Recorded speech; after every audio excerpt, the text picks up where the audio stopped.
So all this video you're about to see is me on my new ST1 launch edition.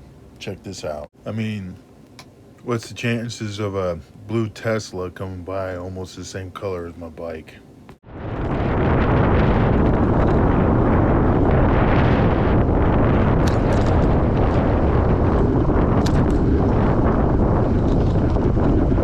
So this is a road. It's on top of a hill nearby where I live called Ridge Road.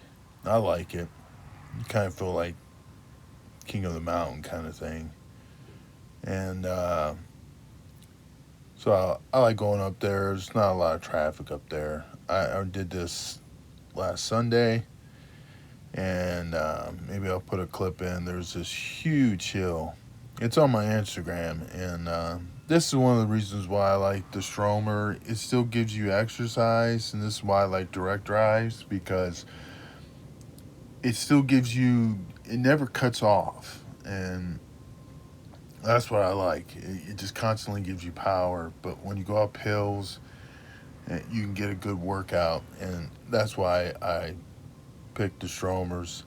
And for the longest time, people with mid drives would say, well, the advantage of mid drives is it climbs up hills better.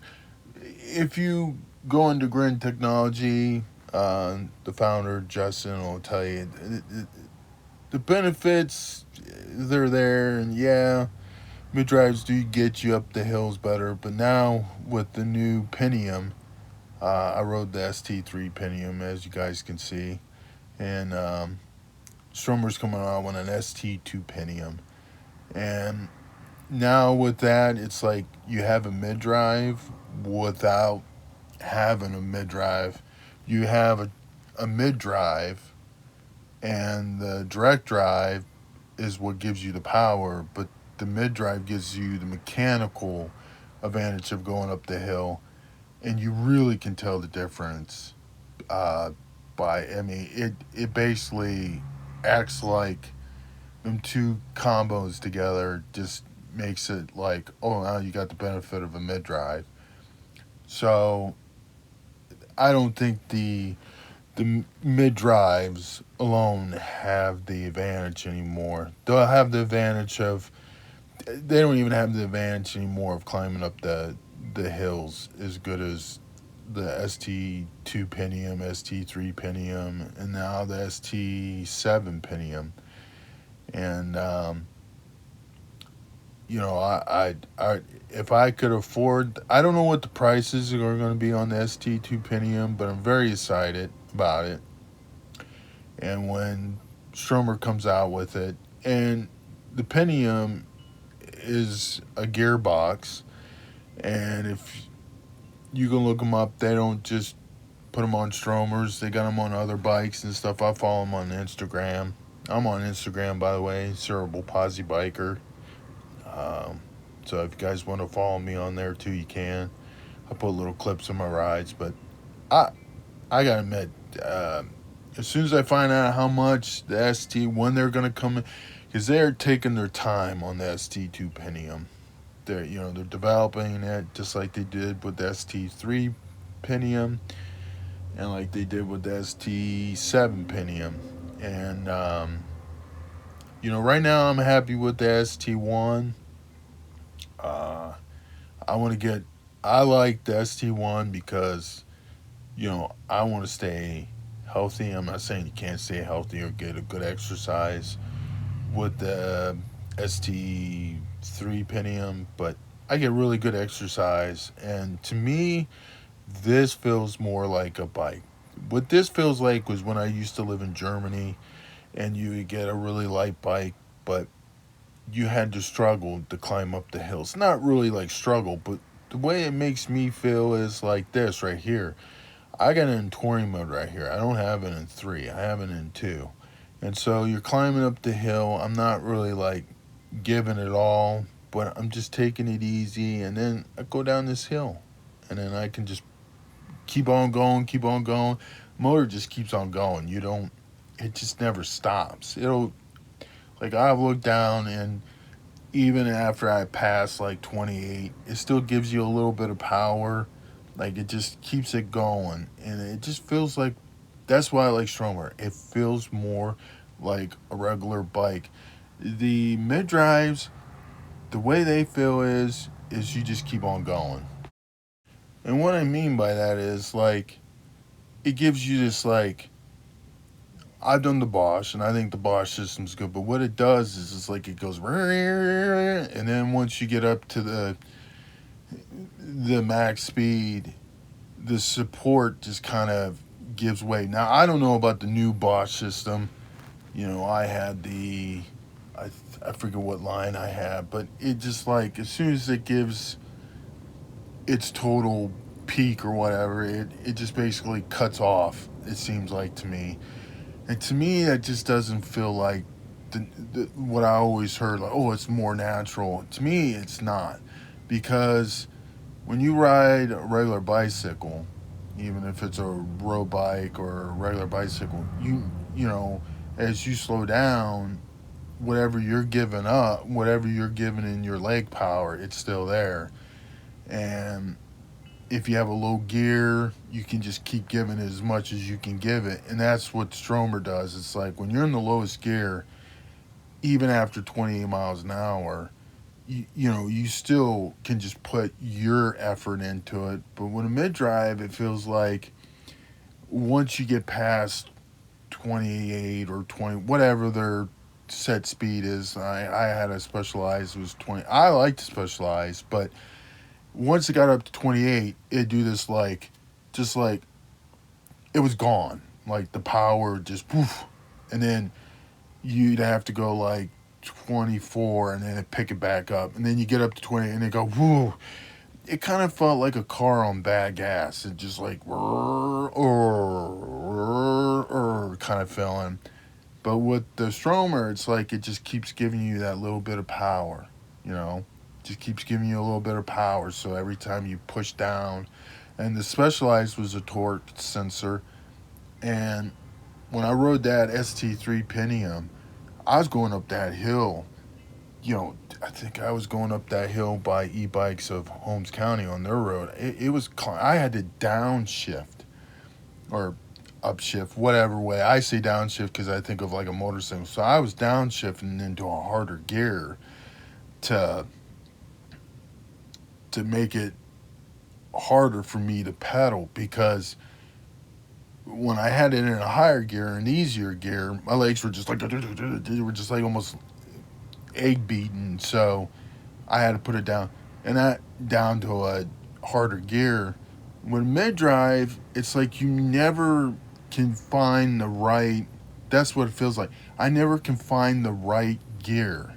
Like you can go up a hill, it starts to feel easier, you put it down a gear, and then all of a sudden it's like, no, I gotta go up a gear.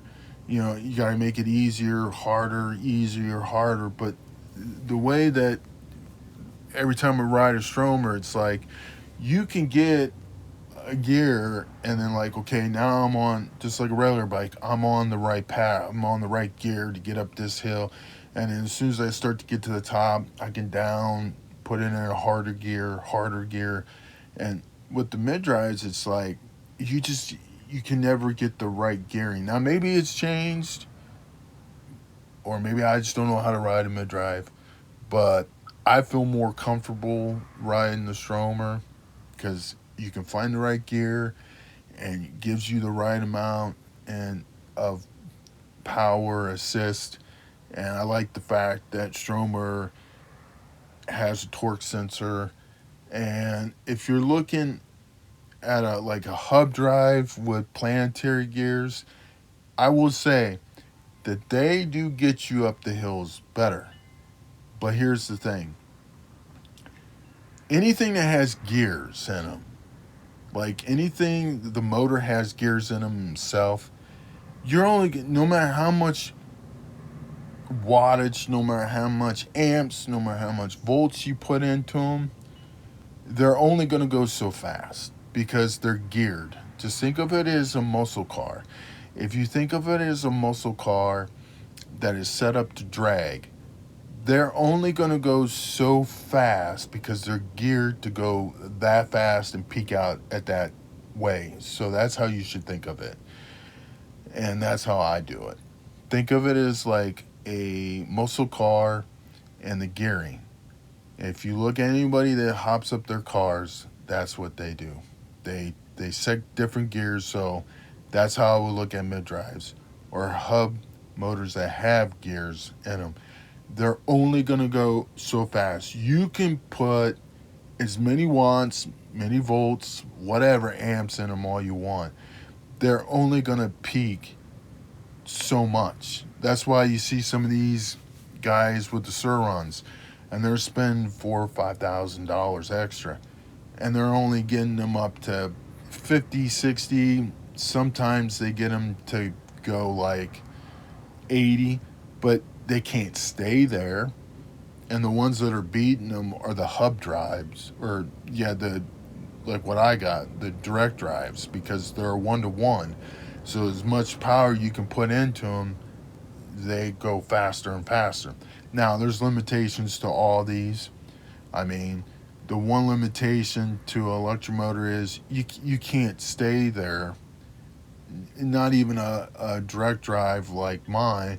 I could probably, if I got a bigger battery, a bigger controller, did aftermarket parts, I could probably get it up to like 50, 60 miles an hour.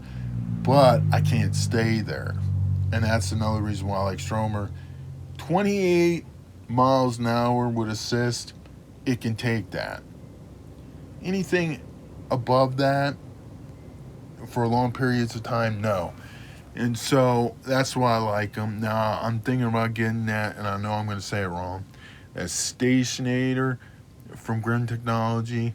I like to put that maybe in my ST1, the OG, and see what that does, and see if it really keeps the motor cool. Because if it does, then that means that it can stay a lot longer at 28, or even maybe even give me more assist. I don't know, but I've heard good things about it, and I'm thinking about doing that. But I'm not trying to convince anybody to buy a Stromer or buy a direct drive. I'm just telling you what I like about it and what I feel about mid drives and hub drives with planetary gears. If you see someone like, oh, well, this, like their Kepler can go, I think, 34, 40 miles an hour. That's the top it's going to do because it's got gears in it. Now, if you were to take the motor apart and like make it 1-to-1, then you're basically a direct drive. But who really wants to do that? I mean, that's what you guys have to look at. Like if you look at a mid drive, you look at a hub drive, what gears in it. You got to see what the gears are, figure out what that means at top speed, what it means to climb hills, stuff like that. So if you're like me, you commute a lot, you like taking a long ride and stay at a steady speed. You know, not to say that mid drives can't do a long ride, they can. They just, there's certain speeds that they'll stay at, and they can stay at like, I'll say 24 miles an hour. If you're looking at a Bosch or if you're looking at a Bros motor, they can stay at a 24 probably constant. But you know, I can't say for a definite answer. I just know I like the hub drives better. Plus, they put less wear and tear on your drivetrain. That's another thing with mid drives. They put a lot of stress on your derailleur, on your chain, on your sprocket. So with a hub drive, direct drive, or even a hub drive that has gears in it, it puts it all on that motor. And I wouldn't get fooled with like if you see like, oh well, this bike's got 120 newton meters or 96 newton meters of torque. Well, that, if it's a mid drive, that's got to go through the chain, through your cassette to get to the wheel. So they're basically not really telling you the truth. So you got to figure out how much of that torque has to go through that chain, through the the sprocket or even belt drive before it turns the wheel, because they're telling you crank. They're not telling you the wheel crank. They're telling you the crank from the motor. That's not giving you a true new meters of torque. So take that as a suggestion, and take them all out. And if you like the hub drive, or you like the direct drive, or you like the planetary gear, or you like the mid drive, that's why I say go to a bike shop, test them all out. Like if you like the mid drives, go, okay, let me go to this other place, or let me try this other bike, and let me feel what this feels like. Do I want a throttle? I don't know. I might want a throttle. Maybe I just want a pedal. So them are things that I would suggest you guys to do and stuff.